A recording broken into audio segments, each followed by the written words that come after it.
They're currently the 10 seed. They're free falling. The Dallas Mavericks, Kyrie Irving, after my last podcast, Kyrie Irving tore his ACL that night, out for the season. Sadly, I mean, it's such a major bummer, for Mavericks fans that Kyrie, after all of this madness with Luka traded, especially after Thursday night with Luka dominating down the stretch for the Lakers. Just like every time I watch him play, it's like, what the hell was Nico Harrison thinking? I still cannot believe that the Mavericks actually made that trade. And you have AD out. Shams Charania reports this week that he could possibly be shut down for the remainder of the season with his adductor injury that might require surgery. And you got Lively out and Gafford out. And I mean, they've lost 5 out of 6. They should tank. They're 4 games separated from the 10th best odds, which is currently Portland. I mean, I just feel horrible for Mavs fans that we're actually talking about them as they're not even a play-in threat. They should tank. Oh, Luka's a Laker. Kyrie's out with a torn ACL. What the hell, Tom? My cousin, I just saw her in Portland. She doesn't watch the NBA. First thing she said to me, she goes, "Why did they make that trade?" Didn't even mention the Luka Doncic, Lakers, Mavs. She can't even pronounce Luka Doncic's name. And she's just why did they make that trade? How does she pronounce it, I wonder? I don't even, she doesn't even try it. She's like the Luka guy. That's where it's gone, is that not even sports fans. The fat one, according to Nico. The chubby guy, the chubby white guy. Hookah Luka. All right. I mean, Luka. It's insane. And the process of the trade, we were hammering him before Kyrie got hurt, before AD got hurt, before Luka Doncic looks like he's in great shape over with the Lakers and winning games down the stretch against the Knicks and against everybody. The process was terrible. And here you have Mark Cuban doing an interview. I don't know if you saw this for WFAA.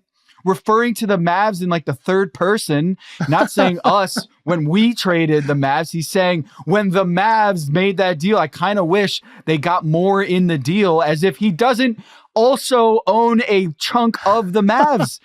It's so he's disassociated himself from the Mavs. Mm-hmm. That's how bad this trade was, that Mark Cuban wants nothing to do with this Luka trade. And he's saying it would have been nice if they got 4 first-round picks in the deal, but we're not talking about that now.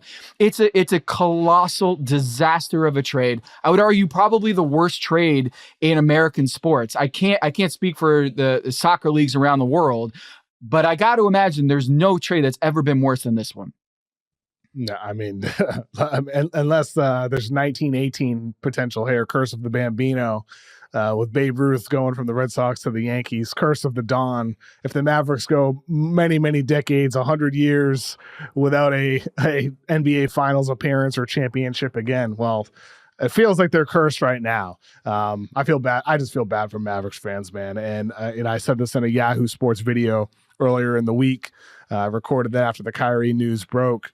And if you're Patrick Dumont, I said Nico Harrison should be fired, is what I said in the video. And you have a lot of people that are like, yeah, you're right. The Mavericks should fire him. And then you have a lot of people who are like, no, this is on ownership. They're cheap. They didn't want to pay him the supermax. Nico's just he's being controlled by Dumont. It's like, well, no. All indications are Nico did this on his own, first of all. That's the information we have. My sources have said, what many people have reported, that's the indication that Nico did this on his own, and that ownership was just like, okay, we've empowered the front office. And that's what owners do sometimes. Sometimes owners are very involved. Ishbia with the Suns. That's new owner syndrome, saying, no, we got to do these trades. We got to go all in. Do it, James Jones. Do it. That's the owner being very heavily involved with basketball operations.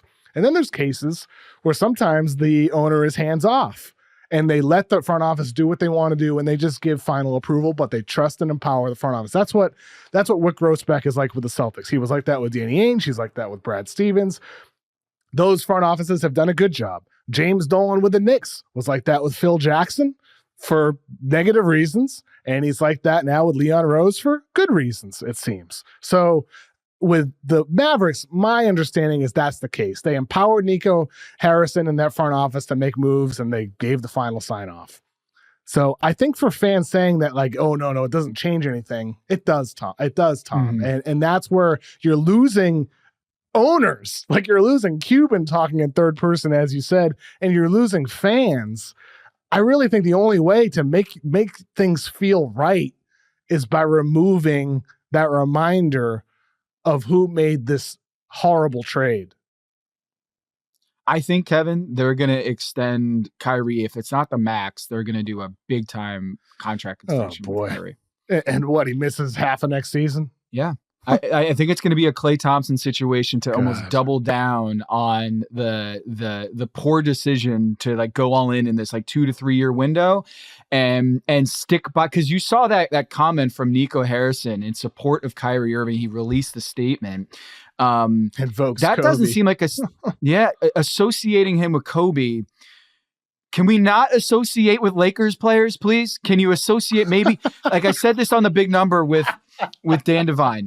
Go listen to it. We had a whole segment about this, and it drives me crazy that Patrick Dumont, when he's listing all of the great players in history who had great work ethics, according to Patrick Dumont, and skipping over Dirk Nowitzki, and then in this statement, instead of being like, we hope to have Kyrie Irving playing at a high level into his late 30s like we had with Dirk Nowitzki here in a Mavs uniform, instead, he goes and refers to a Laker guy. Well, everybody is talking about how he's this like sleeper agent for the Los Angeles Lakers. You're now associating him, conjuring up images of Kobe Bryant when you're leading the Dallas Mavericks. What is going on here, man?